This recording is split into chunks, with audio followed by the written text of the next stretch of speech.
Marcus Blackwood stepped out of his silver Bentley, the heavy door closing with a satisfying thud that echoed through the hospital parking garage. His Italian leather shoes clicked against the concrete as he walked toward the elevator, each step measured and purposeful. The 60-year-old billionaire had built his empire from nothing, turning a small construction company into a global real estate dynasty worth over $3 billion. Yet today, all his money felt worthless. His son David lay paralyzed in the neurological ward upstairs, his young life forever changed by a motorcycle accident 3 weeks ago.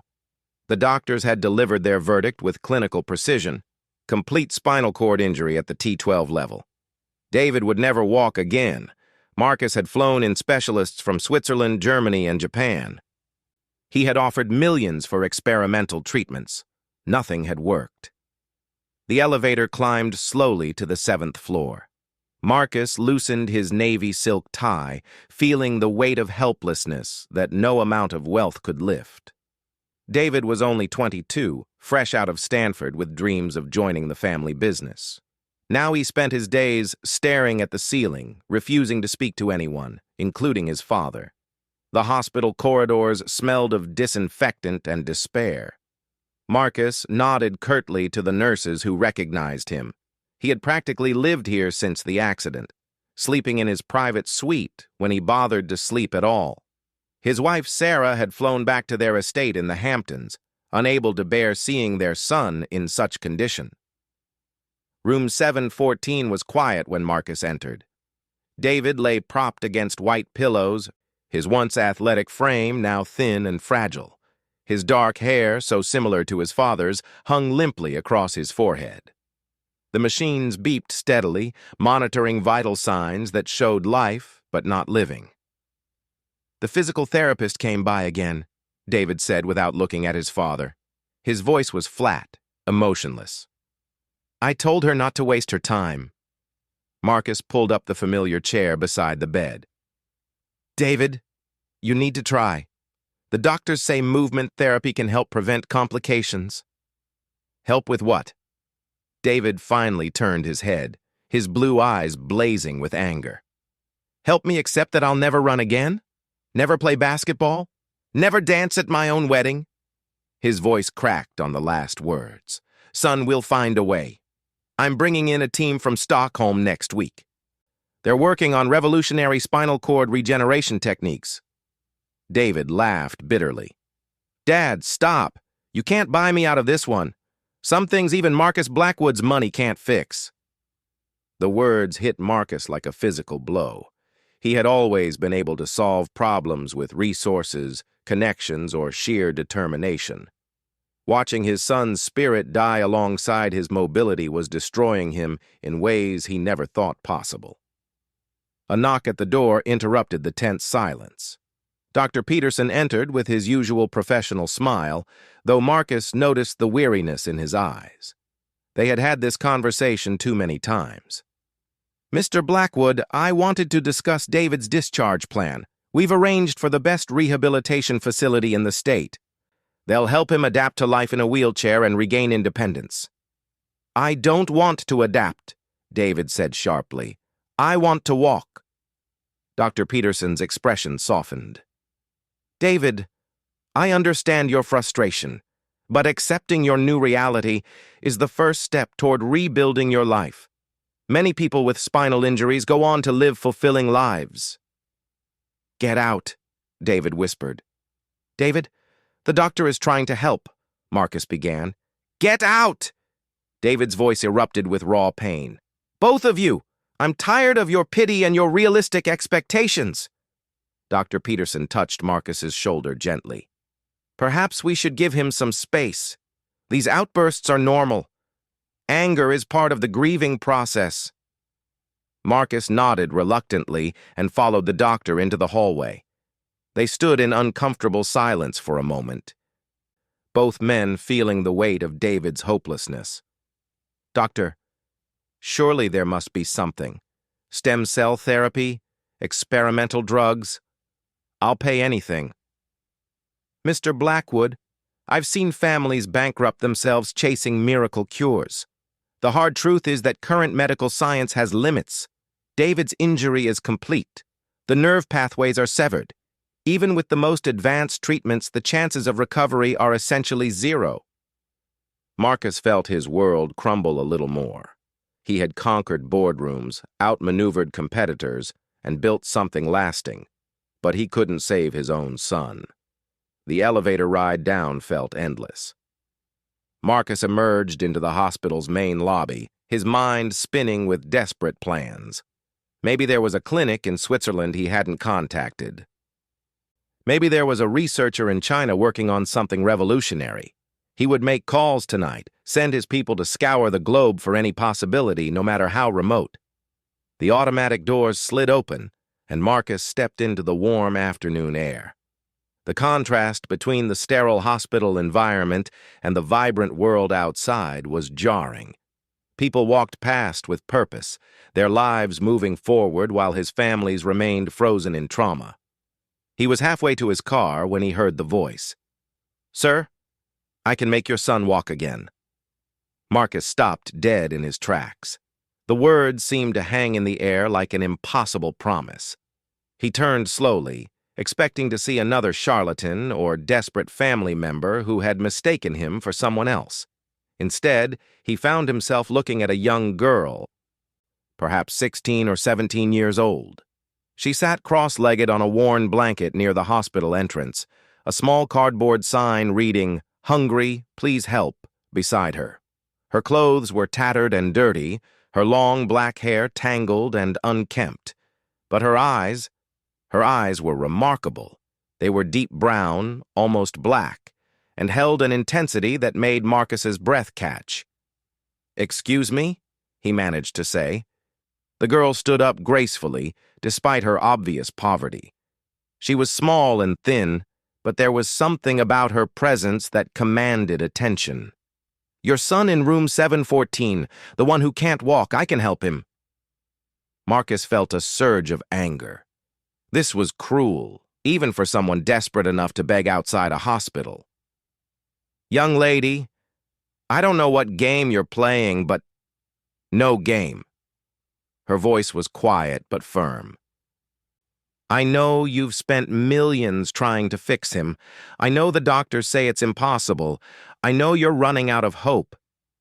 Something in her tone made Marcus pause. There was no pleading in her voice, no desperation. She spoke with the calm certainty of someone stating simple facts. "How could you possibly know anything about my son?" "I know many things." She tilted her head slightly, studying him. "I know you haven't slept more than 2 hours in 3 weeks. I know you blame yourself for buying him that motorcycle. I know your wife cries herself to sleep every night because she can't bear to see him like this." Marcus felt his knees weaken. These weren't things a homeless teenager could possibly know. "Who are you?" "Someone who can help." She stepped closer, and Marcus caught a faint scent of jasmine despite her obvious circumstances. "But first, you have to believe it's possible. Listen, I appreciate whatever this is, but my son's condition isn't something that can be cured by faith healing or positive thinking. His spinal cord is severed. Do you understand what that means?" The girl smiled, and for a moment, her entire face transformed. The dirt and exhaustion fell away, revealing something almost luminous beneath. "Mr. Blackwood, you built a $3 billion empire because you believed in things others said were impossible. You turned a failing construction company into a global powerhouse because you saw potential, where others saw only failure. Why is it so hard to believe that healing might work the same way?" Marcus stared at her, his rational mind warring with something deeper. Everything about this encounter was impossible, yet something in her presence made him want to listen. "Even if I entertained this fantasy, what would you want in return? Money? A percentage of my wealth?" "I want nothing from you," she said simply. "This isn't about payment. This is about a father's love and a son's need to hope again." The afternoon sun cast long shadows across the hospital parking lot. Marcus stood at a crossroads he had never imagined, facing a choice between the rational world he knew and something that defied all logic. The girl waited patiently, her dark eyes holding depths he couldn't fathom. "How?" he whispered finally. "Meet me here tomorrow at sunset," she said, settling back onto her blanket. "Bring David, but Mr. Blackwood—" She looked up at him one last time. "Only bring him if you're prepared to believe in miracles." Marcus walked to his car in a daze, the girl's words echoing in his mind. As he drove through the city traffic, he tried to rationalize what had just happened. Clearly, she was just another person trying to take advantage of his desperation. Yet something nagged at him, the certainty in her voice, the impossible knowledge she seemed to possess, the way she had refused his offer of payment. That night, Marcus sat alone in his penthouse office, surrounded by contracts and financial reports that suddenly seemed meaningless. He stared out at the city lights, thinking about faith, hope, and the kind of love that makes rational people consider impossible things. Tomorrow he would have to make a choice that would either restore his son's future or break what remained of their family's hope. The beggar girl's promise hung over him like a star in the darkness, distant, mysterious, and perhaps the only light left in their world. Marcus barely slept that night. He paced his penthouse apartment until dawn, the beggar girl's words spinning through his mind like a broken record. Every logical thought told him to forget the encounter, to focus on legitimate medical solutions, yet something deeper kept pulling him back to her impossible promise. By morning, he had made his decision. The argument with David was explosive. His son's room erupted in shouting when Marcus explained what he wanted to do. "Are you insane?" David slammed his hand against the bed rail. "A homeless girl told you she could cure paralysis and you believe her? Dad, I thought you were smarter than that." "David, what do we have to lose? The doctors have given up. The specialists have given up. Maybe it's time to try something different." "Different? This isn't different. It's delusional."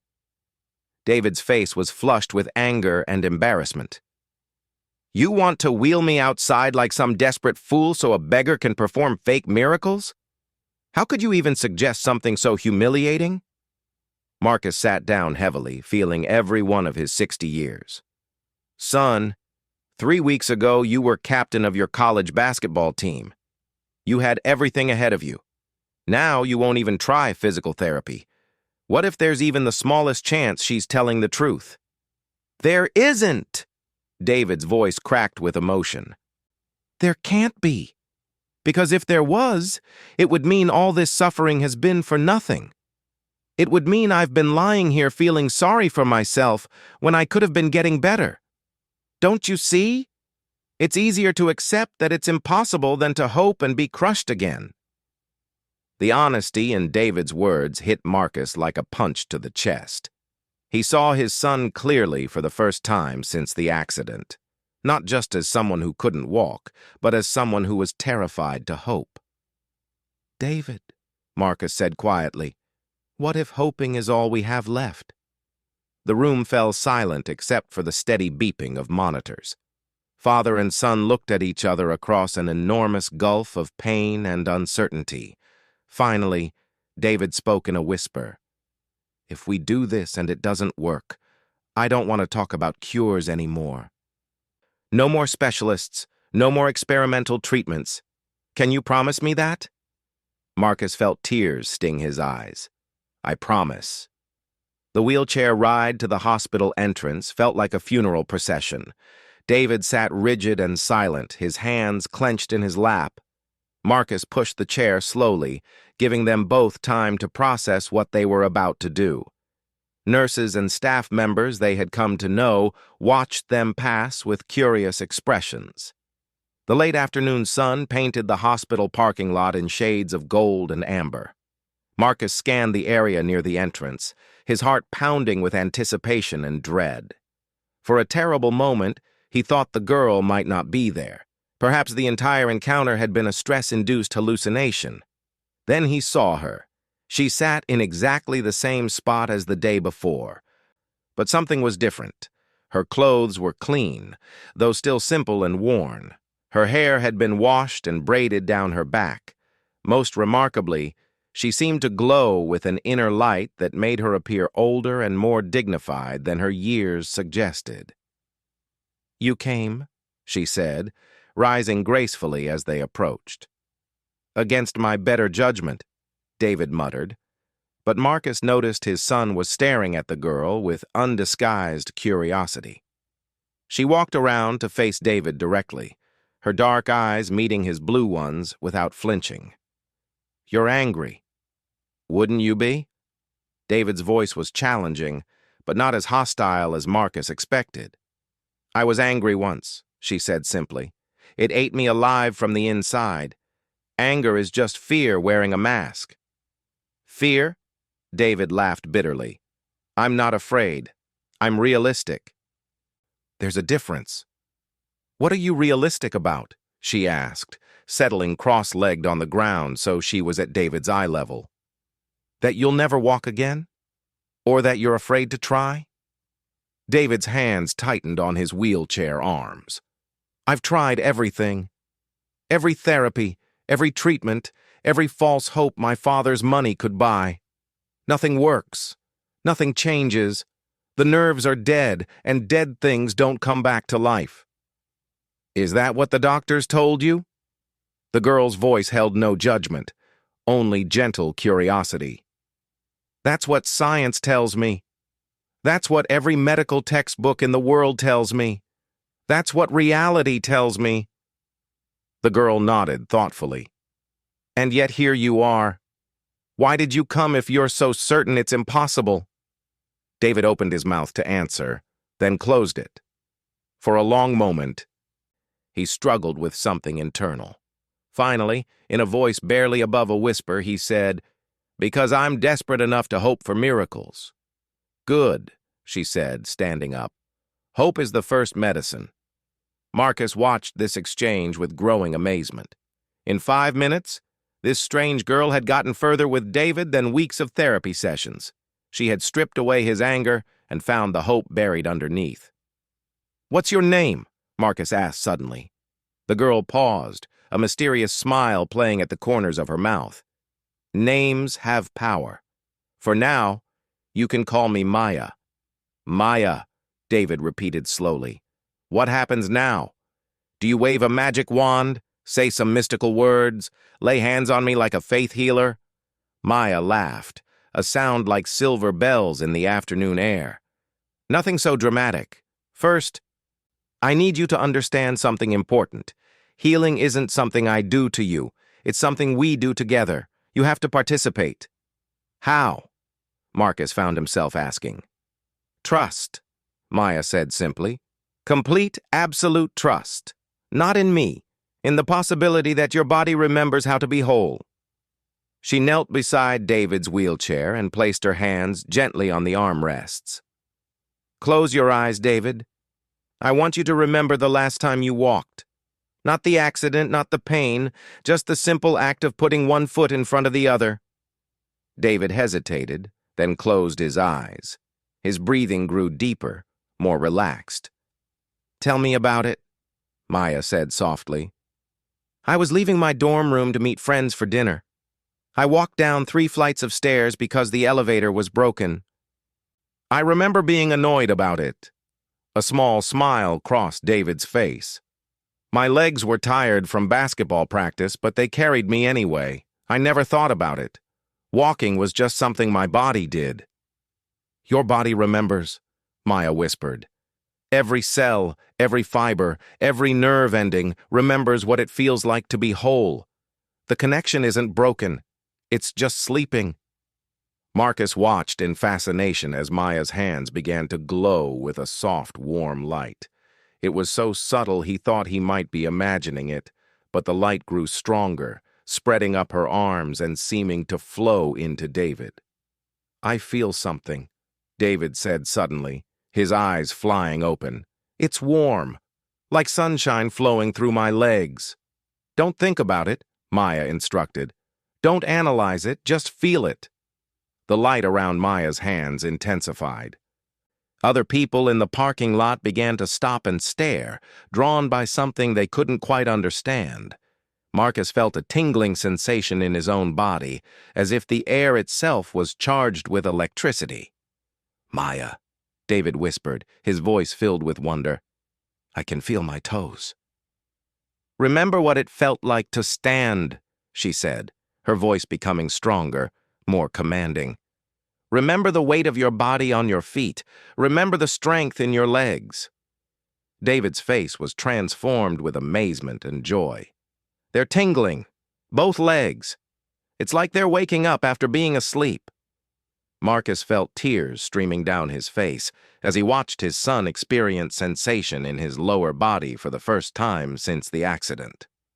Around them, a small crowd had gathered, their faces reflecting the same awe Marcus felt. "Now," Maya said, her hands still glowing with that impossible light, "I need you to believe with everything you have that you can stand up. Not hope, not wish, believe." "I don't know how," David admitted, his voice shaking. "Yes, you do," Maya said firmly. "You believed you could learn to walk when you were a baby. You believed you could run when you joined the track team. You believed you could sink the winning shot when your team needed it most. This is the same kind of believing." David stared down at his legs, his face a mixture of fear and desperate hope. "What if I try and fall?" "Then I'll catch you," Maya said simply. "And if you fall 100 times, I'll catch you 100 times. But David," she looked directly into his eyes, "you won't fall." The moment stretched out like eternity. The crowd around them had grown larger, but they remained silent, sensing they were witnessing something extraordinary. Marcus held his breath, afraid to break whatever spell Maya was weaving. Then David gripped the arms of his wheelchair and pushed. For a heartbeat, nothing happened. Then, slowly, impossibly, he began to rise. His legs, which had been lifeless for 3 weeks, began to support his weight. The crowd gasped collectively as David stood up for the first time since his accident. "I'm standing," he whispered in disbelief. "Dad, I'm actually standing." Marcus couldn't speak. He could only watch as his son stood on his own 2 feet, swaying slightly but unmistakably upright. The joy on David's face was radiant, transforming him back into the vibrant young man he had been before the accident. Maya stepped back, her hands no longer glowing but her smile brighter than the sun. "How does it feel?" "Like coming back to life," David said, tears streaming down his face. "Like remembering who I am." The crowd erupted in spontaneous applause and cheering. People were crying, laughing, and embracing strangers. Marcus pushed through them to reach his son, his own tears blinding him. "Dad," David said as Marcus approached, "I can feel everything. My legs, my feet, even the ground under my shoes. It's all there, just like it was before." Marcus wrapped his arms around David, holding him tight as they both wept with joy and relief. When he finally pulled back to look at Maya, ready to thank her, to offer her anything she wanted, she was gone. "Where did she go?" Marcus spun around, scanning the crowd. "Maya! Where's Maya?" But the mysterious girl had vanished as completely as if she had never been there at all, leaving behind only the miracle of his son standing whole and healthy in the afternoon sunlight. The next 48 hours passed in a blur of medical examinations, news interviews, and sheer disbelief. David's doctors were baffled. Dr. Peterson ran every test imaginable, bringing in colleagues from across the country to witness what he called medically impossible. "The spinal cord injury is completely healed," Dr. Peterson told Marcus privately on the second day. "Not improved, healed. There's no scar tissue, no inflammation, no sign there was ever any damage. In 30 years of practice, I've never seen anything like it." "What's your medical opinion?" Marcus asked, though he wasn't sure he wanted to hear the answer. Dr. Peterson removed his glasses and cleaned them slowly, clearly struggling with his response. "Medically speaking, this cannot happen. Severed spinal cords don't regenerate. Dead nerve tissue doesn't come back to life. What I witnessed defies everything I know about medicine and science. But it did happen. You saw it yourself. I saw something, Dr. Peterson said carefully. Whether it was divine intervention, some unknown medical phenomenon, or something else entirely, I can't say. All I know is that your son is completely healthy, and I can't explain why. News of David's healing spread like wildfire. The hospital parking lot where Maya had performed her miracle became a gathering place for desperate families hoping for similar interventions. Marcus hired security to manage the crowds, but Maya never appeared again. David adapted to his renewed health with remarkable grace. He walked everywhere, seemingly unable to get enough of the simple pleasure of mobility. He returned to physical therapy, not to learn how to live with disability, but to rebuild the strength he had lost during his weeks of immobility. "It's strange," David told his father one evening as they walked through Central Park. "I remember every moment of being paralyzed, but it feels like a dream now, like it happened to someone else. Do you ever doubt what happened? Wonder if it was real?" Marcus asked. David stopped walking and looked at his father seriously. "Dad, I felt dead nerves come back to life. I felt my body remember how to be whole. Whatever Maya did, however she did it, it was the most real thing I've ever experienced." But Marcus couldn't let go of the mystery. He hired private investigators to search for Maya, offering substantial rewards for any information about her identity or whereabouts.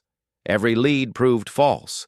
No homeless shelters had records of her. No social services had files matching her description. It was as if she had materialized for one moment, performed an impossible miracle, and vanished back into whatever realm such beings inhabit. 3 weeks after the healing, Marcus sat in his office late one evening, staring out at the city lights.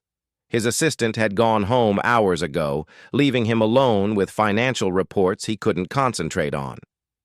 David's medical bills sat on his desk, hundreds of thousands of dollars in charges that now seemed like monuments to his former despair. A soft knock at the door interrupted his thoughts. "Come in," he called, expecting the night security guard. Instead, Maya stepped through the door.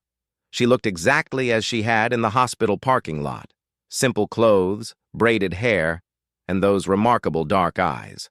But now, in the soft lighting of his office, Marcus could see something he had missed before. There was an ageless quality to her face, as if she could be 17 or 70, depending on how the light fell across her features. "Hello, Marcus," she said, settling into the chair across from his desk without invitation. "Maya." He could barely breathe her name. "How did you get up here? Security didn't call." She smiled that mysterious smile he remembered. "I have my ways. How is David?" "He's perfect, completely healed. The doctors call it a medical miracle." Marcus leaned forward eagerly. "Maya, I've been looking for you everywhere. I want to thank you, to help you. Whatever you need, money, a home, anything. I told you before, I want nothing from you. Then why did you help us? Who are you really?" Maya was quiet for a long moment, her gaze moving around his office, taking in the awards, photos, and symbols of his success. "Tell me, Marcus, what have you learned from this experience?" The question caught him off guard. "Learned? I learned that miracles are possible, that faith and hope matter more than science sometimes, that my son is stronger than I ever imagined. And what about you? What did you learn about yourself?" Marcus considered this carefully. "I learned that all my money and power mean nothing if I can't protect the people I love. I learned what it feels like to be helpless. I learned that sometimes the most important things in life come from the most unexpected places." Maya nodded approvingly. "You've learned well, but there's one more lesson." "What's that?" She stood up and walked to the window, looking out at the sparkling city below. "The miracle wasn't just David's healing, Marcus. It was you learning to hope when hope seemed impossible. It was you bringing your son to meet a homeless stranger because love made you willing to try anything. The real miracle was the transformation of your heart. Marcus felt tears welling up in his eyes. You're right. I've changed since this happened. I see things differently now. How differently? I established a foundation last week. We're going to fund research into spinal cord injuries, but also provide support for families dealing with medical crises. I realize that my wealth isn't just for making more money, it's for making a difference. Maya turned back to him, and for a moment, her appearance seemed to shimmer and change. Marcus caught a glimpse of something magnificent and otherworldly before she settled back into the form of a teenage girl. "Who are you?" he whispered. "I'm someone who helps people remember what they're capable of," she said simply. "I appear when hope dies and faith needs to be reborn. Your son needed to remember that his body could heal. You needed to remember that love is more powerful than fear. Will I see you again?" Maya moved toward the door, her form becoming less solid with each step. "You don't need to see me again, Marcus. You've learned what you came here to learn. David is whole, your family is healing, and you've found your true purpose." "Wait," Marcus called out desperately. "At least tell me your real name." She paused at the doorway, and when she smiled, the entire room seemed to fill with warm light. "I have many names. Some call me Hope. Others call me Faith. A few call me Love. But you can keep calling me Maya. It means illusion in Sanskrit, because sometimes what seems impossible is just life showing us a deeper truth."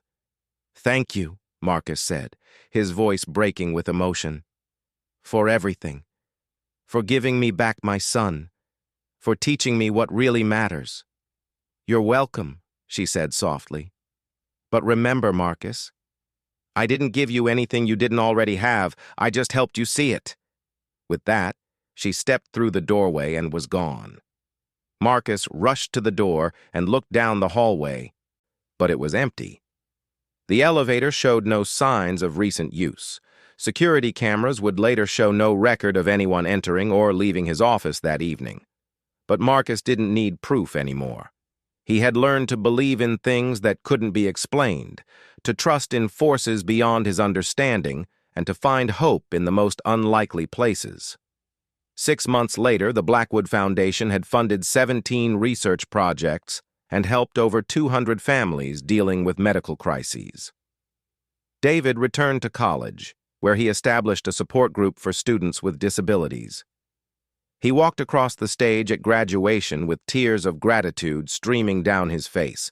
Marcus kept Maya's cardboard sign from that first day in his office, mounted in a simple frame. "Hungry, please help," reminded him daily that sometimes the most powerful people in our lives appear in the most humble circumstances. On quiet evenings, when he walked through the city streets, Marcus would sometimes catch a glimpse of a young woman with braided hair helping someone in need. He would approach carefully, his heart racing with recognition, but it was never quite her. Or perhaps it was always her, just wearing a different face for someone else's miracle. He learned to be content with the mystery. Some questions didn't need answers. They needed to be lived. The beggar girl had taught him that the most important truths couldn't be bought, only believed. She had shown him that love really could move mountains, heal bodies, and transform hearts. And in the end, that was the greatest miracle of all. Late one night, exactly 1 year after David's healing, Marcus found himself walking past the hospital where it all began. The parking lot was quiet and empty, but he paused at the spot where Maya had sat that first day. A gentle breeze stirred the air, carrying the faint scent of jasmine.